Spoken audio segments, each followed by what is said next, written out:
Hello and welcome to my watch reviews and welcome to my watch repair bench. But we're not repairing a watch today. We're reviewing what's in this case. It's a watch from Olto-8. Been reviewing Olto-8 for a few years now. They're always really interesting watches that they make, not contemporary as a rule. This one is no exception. It's called the Chrono Gate. And have a look at this. Excuse the light reflection, we'll have some better shots in just a moment. Doesn't that look quite nice? I love that guilloche dial and I like this sort of open mechanism here.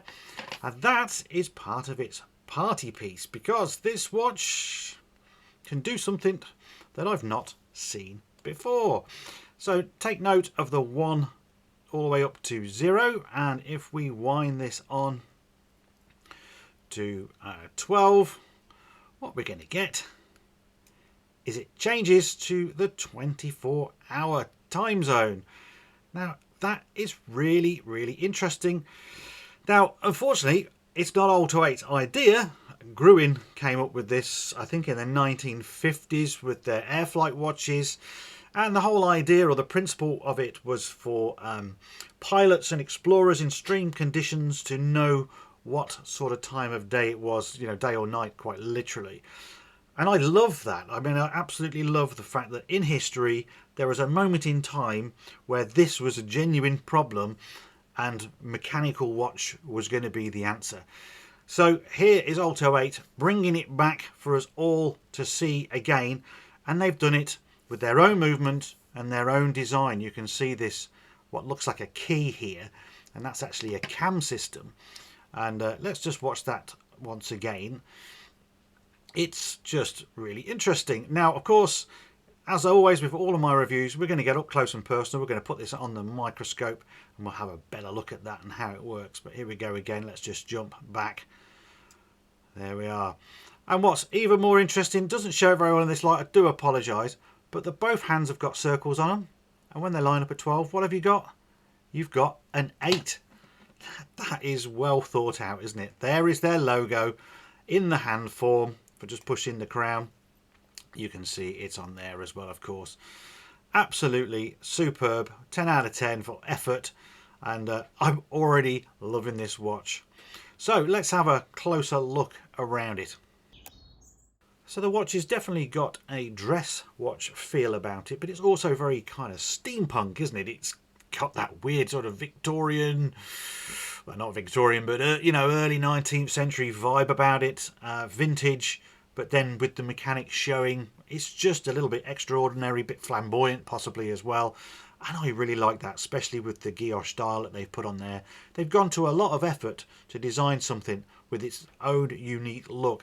I will put some photos up now of the Gruen one because you can certainly see where they've borrowed a lot of the design cues and certainly the whole principle of the watch, of course. But I think it's great to bring something back that is still no longer made, and why not let's celebrate that with their own unique flair. These guys have made up their own movement, I believe, for this, and certainly this mechanics that you can see on the front. At first I thought it may be just a date complication that's been modified, but no, this is unique to this watch, and that has got to be definitely applauded. Is there a use for a 24-hour dial? Well, clearly there is. Here in the UK we tend to tell our time.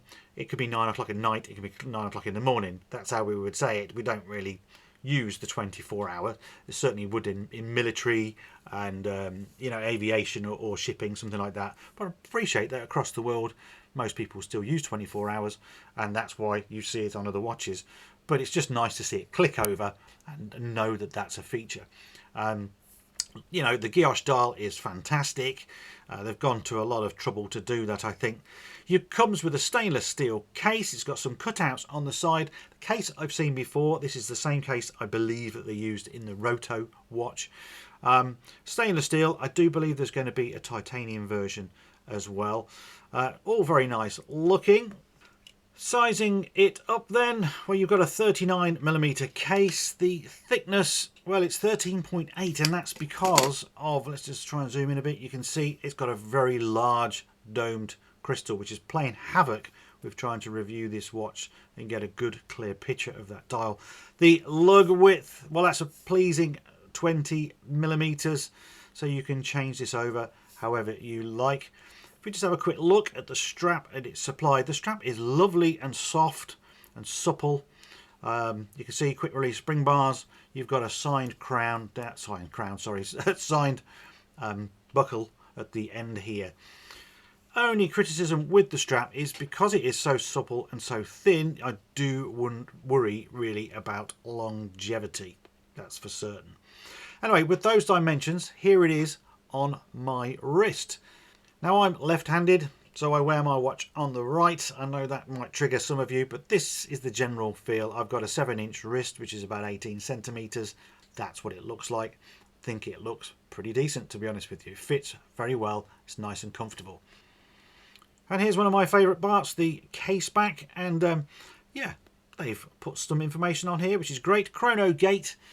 The name would suggest it's either a chronograph or it's chronometer standard, perhaps. I'm not sure. I can't really find any references as to why they're using this, but we'll find out how good it is in a moment when we put it on the Timegrapher. The rest on the back, well, you can see Olto-8, 50 meters of water resistance. You haven't got a screw down crown. It's an automatic movement, sapphire crystal. This one is all stainless steel. I think there's a titanium one coming as well, and then there's some coding which I don't know what it's about at all. There you go. That's the Caseback. The movement. Now the movement they claim is something that they've developed, and here's a first glance at it. It's skeletonized and it's lovely looking. I love the double bridge on the balance. That's really nice to look at. But why put a skeletonized movement under a Caseback? I don't know. I think with that in mind, let's put it on the Timegrapher, and then we really should start looking at this microscopically. Okay, let's test the movement before we've had a good look at it. And I don't know the lift angle, set it at 52 degrees. And let's see what we're going to get. Don't know this movement at all. And we're starting off well, aren't we? Wow. Well, out of the box, that is, honestly, that's like a watchmaker's dream. That's perfect. You've got no beat error. Rate of 5 seconds. I always set a watch slightly fast. If I've serviced a watch, then I'm going to have it a little bit quicker, because then over time, as it slows down and degrades, it's going to keep better time. You can see the amplitude is now creeping up, and I would expect that. It just takes a little while. We talk about chronometer, and well, I can't say it is, but certainly the first reading is fantastic. So let's try and stress it out, put it in different positions. So this is crown up. This is what it's going to be like, certainly on my wrist, being left-handed. And again, we're just still getting constant readings. Look, plus 6 seconds a day. I should leave it in each position for at least 5 minutes, really, to get a proper reading, and that would probably creep down a bit as everything balances out with gravity. But we're not seeing anything dramatic. It's very, very impressive from a movement I've never even seen before. Well, I'd surmise is made in China. So here we go. This is more like this will be wherever the balance is, I'm guessing. So we've got a pull on the balance, which is giving us beat error, and that's gravitational. I would surmise, but it's still keeping that rate. It's not dropping it at all, is it? Very impressive indeed. Okay, dial down. I will not expect to see anything less than perfect in dial down, really, because it is the least stressful part of the movement, position of a movement, sorry. And again, you know, the beat error hasn't caught up with itself. I think it will do. Yeah, it's blown me away how good that movement is, considering it's just something that we've never seen before, as far as I can tell, anyway. So with that in mind, I think we now need to have a good look at it on the microscope. It's always the best part of the videos, I think. Well, you can see what I can see, and maybe this a little bit crude around the edges. However, I could talk about this movement for ages, because I think it's fascinating.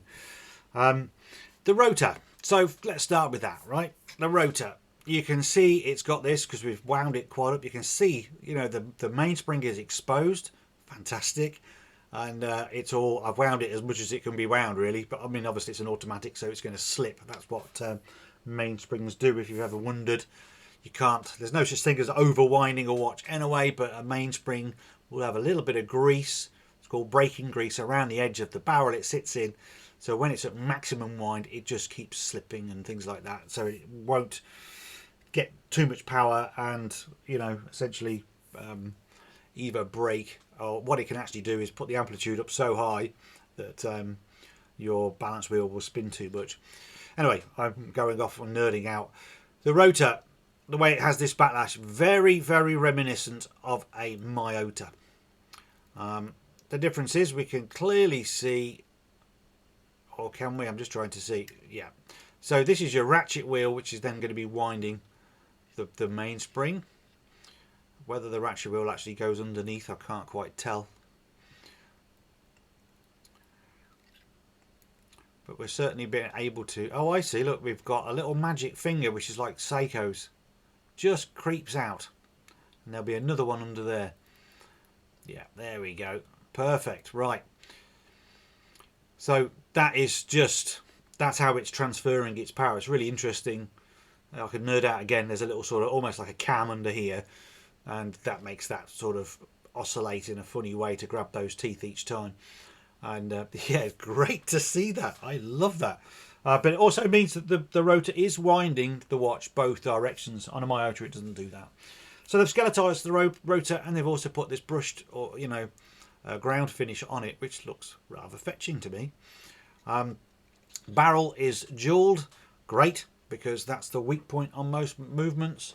And when you've got barrel arbors jeweled, the jewel's never going to let go. So it's quality from that respect. And you can see there are jewels. I don't know how many jewels are in this movement, but they are everywhere. This bridge, I love this, very reminiscent of Seiko. Seiko 6139s have this double balance cock. I guess it must offer more stability, but it's also very decorative the way they've done it. I love that.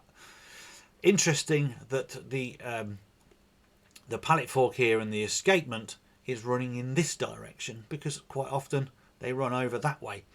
Most Seikos go this way, so do the Miyotas that have been on this channel, whereas this one, no, we're going to send it off in this direction. Makes no difference, still tells the time, but it's just interesting that that's the thought process about designing this movement. So I just love it. Love seeing something new.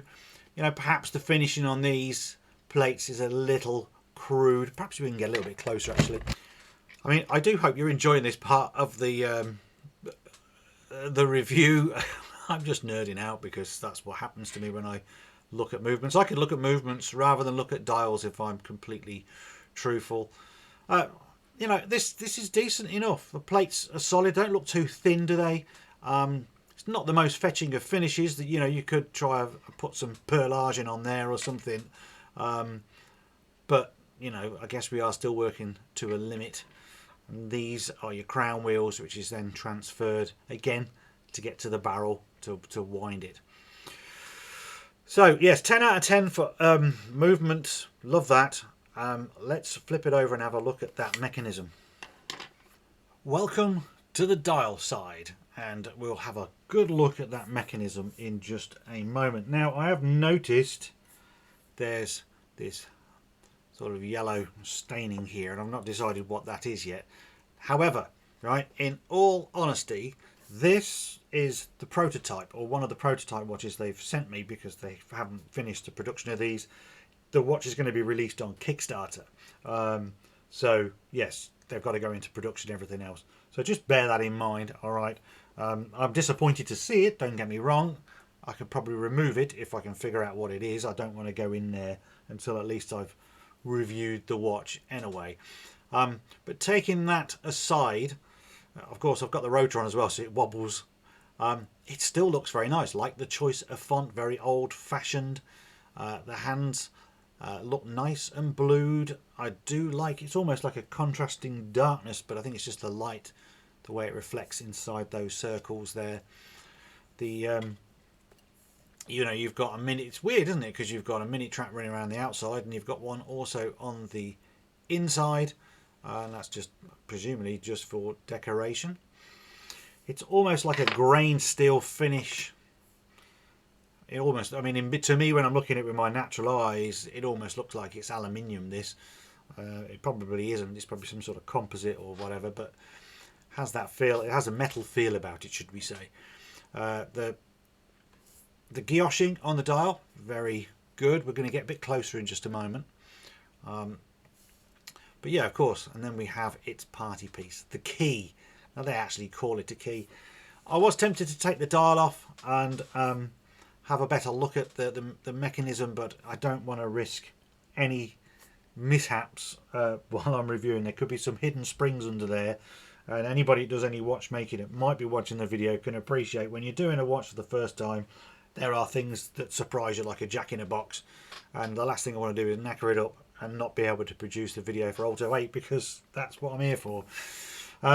Do like the fact that they have put a bit of perlaging underneath there. It's not as pronounced as that peacock watch I did recently, but it's still there, and it sort of contrasts, doesn't it, the guillotine on the dial. Right, let's just see how this mechanism works. It's a cam system, so it's definitely pushing here, and then it's going to be pushing there. Now, because I'm on a microscope, I don't have a lot of field for focus, so I've got to try and hold it, and then we can watch it. It'll be also interesting. Oh, by the way, you can see that the movement hacks, which is a good thing. Now, you've got to place your hands when you're doing things like this. See, look, I can already... I'll refer to what I'm talking about in just one moment. You can see that the key is moving and starting to line up, which is brilliant, isn't it? Look at that. But yeah, like I say, it's like setting a date on a watch that you never can have the changeover absolutely bang on 12 o'clock. So I have taken some running footage, and we can examine that just in a second.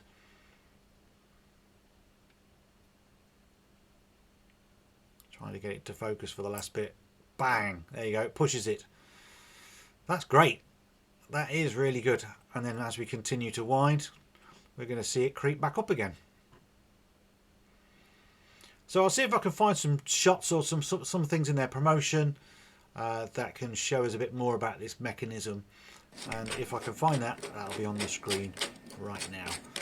But let's just, for the sake of it, watch it click just one more time. There we go. I love that. It's great. Oh, and of course, why not? There's the Olto-8 logo. Isn't that great? Right. I think I've taken up a lot of your time, but let's just quickly have one last close-up. So again, you can see the clear printed font there. That's nice to see, and that finishing around, you know, the brushing, should we say. Still intrigued as to what that is. The guillotine looks good. The mechanism in there is nice, isn't it? This big brass key. Well, maybe that's what it is. It's unlocking the gate, isn't it? Why did I not think of that sooner? So we're unlocking the gate, the Chrono gate. There we go.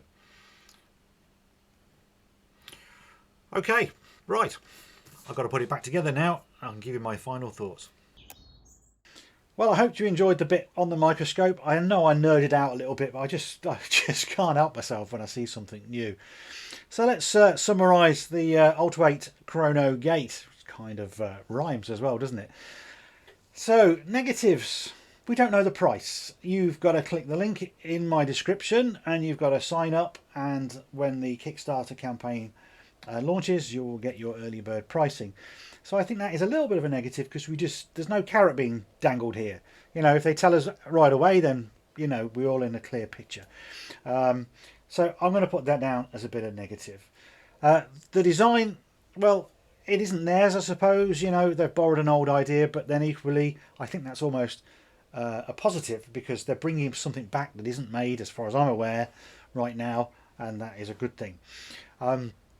But they've then created this lovely looking little movement, and they've covered it with a caseback, and I think they've missed a trick there. Okay, the caseback, you can put designs on and logos on and all the information, and I'm a big fan of that, as many of you on the channel will know. But when you've got something so nice and you've gone to the process of skeletonizing it, why cover it up? It just doesn't make any sense to me whatsoever. And then I guess the only other thing is the longevity. So this watch in 10 years time will be still running, but it will need some maintenance. So are you going to find a watchmaker to service it? Would I, if someone brought this to me, would I service this watch? I could probably service it, but if I needed some parts because something had gone wrong, that's where you're going to stumble. It's not a recognised calibre. It's not like the NH movements that you could put another one in or whatever. We don't know what this one is, so therefore finding parts would be very, very difficult.